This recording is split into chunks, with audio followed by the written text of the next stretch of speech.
4-5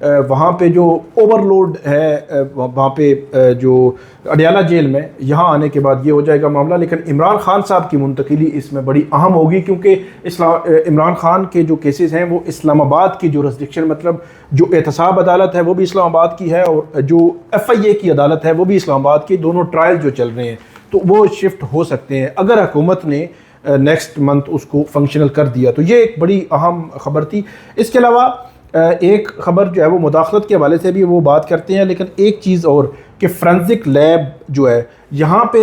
جتنے بھی فوجداری کے کیسز ہوتے ہیں ان فوجداری کے کیسز میں کسی بھی ملزم کو پکڑتے ہی ہے پولیس یا FIA تو اس کا جو وائس میچنگ ایک ٹیسٹ ہوتا ہے, پھر جو اگر کوئی ویڈیو ہو تو اس میں جو فوٹوگرامیٹری ایک ٹیسٹ ہوتا ہے کہ آپ ویڈیو میں جو نظر آ رہا ہے بندہ کیا ایکچولی وہی ہے یا ویڈیو کو ایڈٹ تو نہیں ہوئی. تو اس قسم کی فرینزک کے لیے پنجاب فرینزک لیب جو لاہور میں اس کی خدمات لی جاتی ہیں تو اس لیے سب کو وہاں پہ جانا پڑتا ہے. تو یہ بھی ایک ایسا کام ہے. ایک تو پبلک ایکسچیکر سے اتنا خرچ ہو رہا ہے تو انہوں نے کہا کہ اسلام آباد کی الگ سے جو لیب بھی ہونی چاہیے, باقی صوبوں کے بھی الگ الگ, لیکن اسلام آباد کے لیے بھی بات ہوئی. اب سب سے امپورٹنٹ اور سب سے اہم بات یہ ہے کہ مداخلت کے حوالے سے جو آج کی جو میٹنگ تھی اس میں ذرائع یہ بتاتے ہیں کہ جو چیف جسٹس ہیں یحییٰ آفریدی ان کی جانب سے یہ کہا گیا کہ انہیں ایشورنس دی گئی ہے, یقین دہانی کروائی گئی ہے کہ مداخلت نہیں ہوگی. ویسے انہوں نے پہلی جو سپیچ کی تھی اس سپیچ کا بھی ان کا یہی تھا کہ جو اختیارات کی تقسیم ہے, بالکل آپ اس میں ایڈ کیجئے گا کہ سپیچ میں بھی انہوں نے یہی بات کی تھی پہلی تقریر میں کہ جو اختیارات کی تقسیم ہے مطلب نہ ہم اس طرف جائیں گے نہ ہماری طرف کوئی آئے گا. تو اب انہوں نے یہ بات کی ہے. اور اس سے قبل بھی ایک اور میٹنگ کا بھی مجھے ذرائع سے جو ہے معلوم ہوا تھا کہ انہوں نے یہ پیغام دیا ہے ججز کو. اصل میں بنیادی طور پر ان ججز پر پریشر بھی ہوتا ہے, مداخلت کا بھی پریشر ہوتا ہے اور مختلف اینگلز سے پریشر ہوتا ہے, اور خاص طور پر جو اینٹی ٹیررزم کورٹس کے ججز ہیں ایک تو ان کے پاس بڑے ہارڈ کور کرمنلز بھی ہوتے ہیں, مطلب دہشت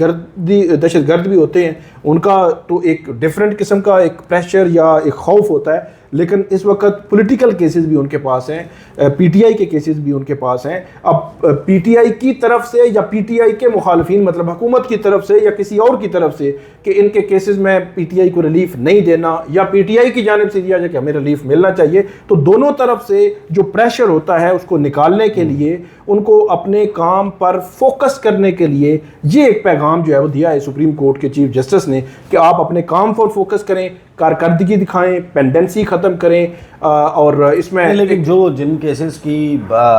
ٹائم لائن فالو نہیں ہوئی, کئی ماہ گزر گئے ہیں, وہ تو قانون کے مطابق تو اس کی اجازت نہیں ہے. تو اس کے اوپر کوئی ڈائریکشن نہیں دی گئی کہ ان کیسز کو وقت کے ساتھ جو ہے وہ فوری نمٹایا جائے, اور ان کی اگر نہیں ہوتا تو پھر ہائی کورٹ میں معاملات کو لے کے جائے. ڈائریکٹلی اس حوالے سے کوئی جو ہے وہ نہیں دی گئی ڈائریکشن. یہ کہا گیا ہے کہ کیسز جلد کیسے نمٹانے ہیں اس حوالے سے ایک میکانزم بنائیں, کیونکہ آپ کو پتہ ہے کہ جو ڈائریکٹلی جو ہائی کورٹس ہیں وہ اس کے انتظامی ججز ہوتے ہیں جو ڈائریکٹلی اینٹی ٹیررزم کورٹس جو اسپیشل کورٹس ہیں ان کو دیکھ رہے ہوتے ہیں. تو ان کے پاس ایک رستہ موجود ہے ان ہائی کورٹس کے ججز کے پاس کہ وہ از خود کوئی ایک ایسا میکانزم بنا لیں کہ جس میکانزم پر چلتے ہوئے جو پینڈنسی ہے وہ ختم ہو یا زیر التوا کیسز کے جلدی فیصلے ہوں. اس میں اب یہ ڈسکشن ہوئی تو نہیں ہے, لیکن ایک سوال جو ہے حکومت کی جانب سے بھی اٹھایا جاتا ہے, جو پراسیکیوشن ہے اس کی جانب سے بھی اور PTI کی جانب سے بھی, اور ویلڈ کوسچن ہے کہ PTI کے جو لوگ ہیں 9 مئی کے کیسز میں 1.5 سال ہو گیا ان کو جیل میں, ابھی تک ان کے ٹرائل آگے نہیں بڑھ سکے اور ٹرائل بہت جلد ان کے فیصلے ہونے کے بھی امکانات نہیں ہیں. تو اگر 1.5 سال ایک بندہ جیل میں رہ جائے تو یہ از خود ایک گراؤنڈ بن جاتا ہے اس کی ضمانت کا. تو اب 2 ہی رستے ہیں, یا تو یہ ہے کہ احتساب جو اینٹی ٹیررزم کورٹس ہیں وہ یہ کیسز جلدی نمٹائیں, جہاں پہ انہوں نے سپریم کورٹ نے یا اس کمیٹی نے یہ کہا ہے کہ آپ سارے کیسز کی بات کی ہے, اس میں 9 مئی کے کیسز بھی آتے ہیں, اور جو ججز جہاں پہ نہیں لگ رہے ان کے اب عمران خان صاحب کے جو ضمانتیں ہیں وہ پینڈنگ پڑی ہوئی ہیں, وہ آگے نہیں بڑھ پا رہی, پراسیکیوشن نہیں آئی. تو ملٹیپل اس میں چیزیں ہیں جو میرے خیال میں دونوں اینگل سے اس کو دیکھا جائے تو حکومت یہ الزام لگاتی رہی ہے کہ یہ عدالتیں ان کیسز کو جلدی نہیں نمٹا رہی. پہلے بھی ہم نے ایک ویڈیو میں بات کی تھی کہ اس کی ذمہ دار پراسیکیوشن بھی ہے. پراسیکیوشن جو ہے جس کیس میں جتنے ملزمان زیادہ ہوں گے, جتنے گواہ زیادہ ہوں گے, اس کا ٹرائل مکمل ہوتے ہوئے بڑا ٹائم لگ جاتا ہے. تو یہ بھی ایک وجہ ہے. تو اس جب ٹرائل میں تاخیر ہو رہی ہو تو اس کا فائدہ ملزم کو ملتا ہوتا ہے, اس کی ضمانتیں ہوتی ہیں. صحیح. تو اب یہ ایک آپ کہہ سکتے ہیں کہ یہ ایک پیغام مداخلت نہ ہونے اور جلدی نمٹانے کا جو پیغام ہے, اس کے اثرات اس طرح بھی آئیں گے. لیکن آپ کو یہ فیلنگ نہیں آتی جب میں اس لیٹر کو پڑھتا ہوں جو 25 مئی کو لکھا گیا تھا ان ججز کی طرف سے, قاضی فائز عیسیٰ صاحب کو اسلام آباد ہائی کورٹ کے 6 ججز کی طرف سے 25 مارچ کو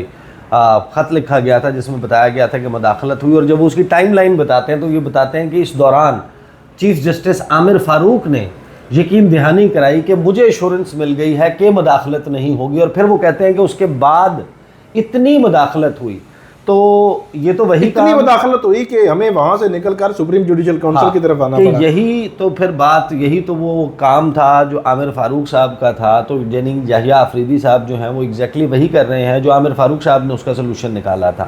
دوسرا اس کا پہلو یہ ہے کہ جب جسٹس یحییٰ آفریدی یہ میسج دیں گے کہ مداخلت کی یقین دہانی ہو گئی ہے, اس کا مطلب ہے کہ حکومت میں رانا ثناء اللہ صاحب نے اس بات کو تسلیم کرتے ہوئے کہ مداخلت ہوئی ہے, یہ مداخلت کرتے تھے ایگزیکٹو کے معاملات میں ججز, اور ان کی طرف بھی مداخلت ہوئی ایکسیپٹ کرتے ہیں. لیکن یہ نہیں ہوگا اب کہ اس میں فلاں کو یہ سزا دے دو, فلاں کو یہ سزا دے دو, آئندہ کے لیے یقین دہانی لے لیں کہ آئندہ ایسا نہیں ہوگا. تو یہ میرا خیال ہے کہ آپ کو نہیں لگتا کہ جو نئے چیف جسٹس یحییٰ آفریدی ہیں انہوں نے رانا ثناء اللہ صاحب کا جو ماڈل ہے اس مسئلے کے سلوشن کا اس کو ایکسیپٹ کر لیا کہ آپ نہ ہماری طرف آئیں, ہم آپ کی طرف نہیں آئیں گے, آئندہ کچھ نہیں ہوگا,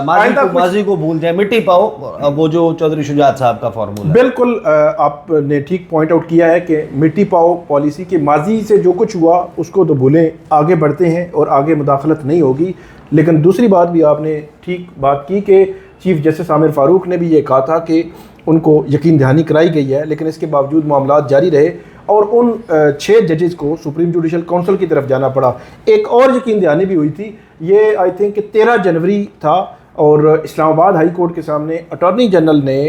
حکومت کا سب سے بڑا لا افسر, اس نے یقین دہانی کرائی تھی کہ آج کے بعد مطلب 13 جنوری 2024 کے بعد کوئی بندہ انفورس ڈسپیئرنس اس کی نہیں ہوگی. لیکن ہم نے دیکھا کہ وہ ہو رہی ہیں. تو یقین دہانیاں تو پہلے بھی کروائی جاتی رہی ہیں, تو اب بھی ہے یقین دہانی. تو یہ جو ATC ججز کے ساتھ ملاقات میں یہ جو گفتگو ہے اس کے بعد آپ کو نہیں لگتا کہ جو ہمارے ذہنوں میں سوالات موجود تھے کل یعنی کہ 8 نومبر جمعے کے دن سپریم جوڈیشل کونسل کے اجلاس کے حوالے سے, کہ جس میں اسلام آباد ہائی کورٹ کے 6 ججز نے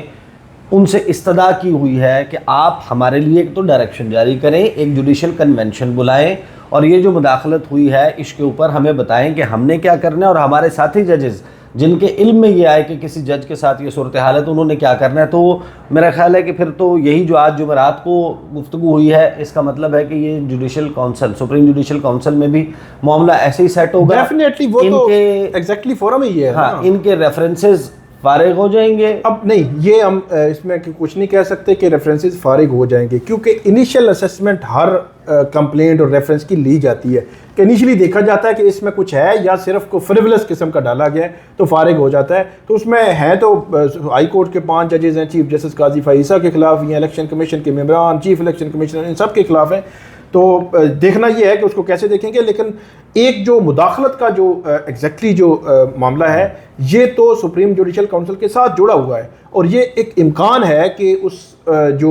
اجلاس ہے اس اجلاس کے ذریعے کوئی ایسا ضابطہ اخلاق آ جائے کہ آئندہ سے اگر کسی نے, مطلب ٹھیک ہے یقین دہانیاں تو ہو گئیں, لیکن آئندہ سے اگر کسی نے کوئی ایسی جو ہے وہ کی مداخلت کرنے کی کوشش کی, کسی جوڈیشل معاملات میں انٹرفیئرنس کی کوشش کی, تو اس کو ہینڈل کیسے کرنا ہے. کیونکہ ہائی کورٹ کے ججز کہہ رہے تھے کہ اس کو کیسے ہینڈل کرنا ہے. انہوں نے ایک میکانزم بھی بنا کر دیا تھا کہ انسٹیٹیوشنل رسپانس ہمارا ہوگا. ایک کیس میں انہوں نے جو جیسے جہانگیری کا کیس ہے، اس کیس میں ایک بینچ بنا بھی تھا، وہ اس کے بینچ کی آگے سماعتیں نہیں ہوئیں، لیکن انسٹیٹیوشنل رسپانس کی بات آئی تھی، ایگزیکٹلی اس کے پیرامیٹرز بتائے گئے تھے، پھر جو سول ججز ہیں، سیشن ججز ہیں، ان کو بتایا گیا تھا کہ آپ نے کیسے رسپانس کرنا ہے، اس کو کیسے ہائی کورٹ کو بتانا ہے، اپنے جو انتظامی جج ہے اس کو کیسے بتانا ہے، اس پر کیسے ایکشن ہوگا، اگر کوئی نہیں بتائے گا تو اس کے حوالے سے کیا طے ہوگا۔ تو یہ ایک میکانزم اسلام آباد ہائی کورٹ نے، باقی ہائی کورٹس نے بھی دیا تھا، اسلام آباد ہائی کورٹ نے بھی۔ تو یہ ایک پاسبلٹی ہے کہ کل جو سپریم جوڈیشل کونسل کا اجلاس ہے، اس اجلاس میں کوئی ایسا میکانزم بنا دیا جائے کہ فیوچر میں اگر مداخلت ہوئی تو اس کو روکنے کے لیے یہ طریقہ کار ہوگا، یہ طریقہ کار ہوگا۔ اور فائنلی یعنی مجھے یہ بھی بتا دیں کہ وہ جو ایک بینچ بنا تھا، یعنی جب یہ خط آیا تھا، خط کے بعد فل کورٹ میٹنگ ہوئی، میٹنگ میں کچھ اور کہا گیا، باہر کچھ اور خبر آئی، پھر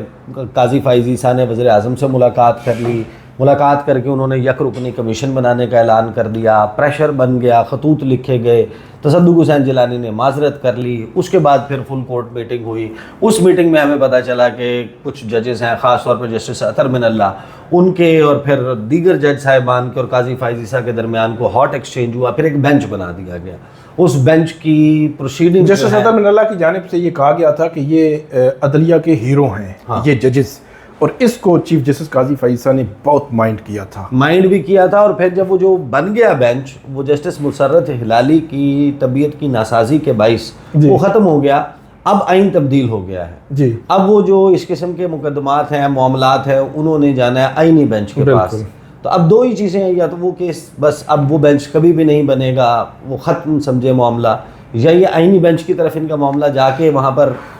اگر تو کل یہ سپریم جوڈیشل کونسل اس خط کو ایڈریس کر دیتی ہے، مطلب کیونکہ خط سپریم جوڈیشل کونسل کو تھا اور خط یہ تھا کہ میکانزم بنائیں، اگر ایڈریس ہو جاتا ہے تو میرا یہ خیال ہے کہ پھر وہ ہو سکتا ہے جوڈیشل سائٹ پہ چیزیں آگے نہ بڑھیں، یہیں سے اب آگے بڑھیں گی۔ ایک چیز جو مجھے اسسمنٹ ہے میری، کچھ انفارمیشن بھی ہے کہ اب شاید ماضی کی طرف نہ دیکھا جائے کہ جو ہو چکا رانا ثنا فارمولا، ٹھیک، رانا ثنا فارمولا جو ہے وہ لگتا ہے کہ اب ہو جائے گا۔ تو یہ ہے معاملہ۔ اب دو اہم چیزیں ہیں، ایک ظاہر ہے کہ جو پریکٹس اینڈ پروسیجر کمیٹی ہے اس میں سے کیا نکلتا ہے، جن مقدمات کو دو جج صاحبان، سینئر ترین جج صاحبان لگوانا چاہ رہے تھے، اب ان میں سے ایک پریکٹس اینڈ پروسیجر کمیٹی کا حصہ نہیں رہے، جسٹس منیب اختر، وہاں سے کیا 26ویں آئینی ترمیم کا ریویو کرنا، اس معاملے کے اوپر کیا فیصلہ ہوتا ہے۔ دوسرا جو 12 جولائی کے فیصلے کے پر عمل درآمد ہے، مخصوص نشستوں کو اور توہین عدالت کی کارروائی انیشیٹ ہونا یا نہ ہونا، ان دو کیسز کو فکس کیا جاتا ہے، اس کے لیے بینچ بنائے جاتے ہیں یا نہیں۔ اور پھر دوسرا معاملہ جہاں ہم بیٹھ کر گفتگو کر رہے ہیں، یہ 0 پوائنٹ اسلام آباد ہے، سینٹر آف اسلام آباد، یہاں سے لگ بھگ جو ہے وہ تقریباً 33 کلومیٹر دور اڈیالہ جیل، کیا اڈیالہ جیل میں ہوا القادر ٹرسٹ کیس، وہ کس سٹیج کے اوپر پہنچ چکا ہے، اور وہاں پر عمران خان صاحب نے کچھ گفتگو بھی کی ہے میڈیا نے، آنے والی ویڈیو میں اس کے اوپر بات کریں گے۔ اب تک کے لیے اتنا ہی، اجازت دیجیے، اللہ حافظ۔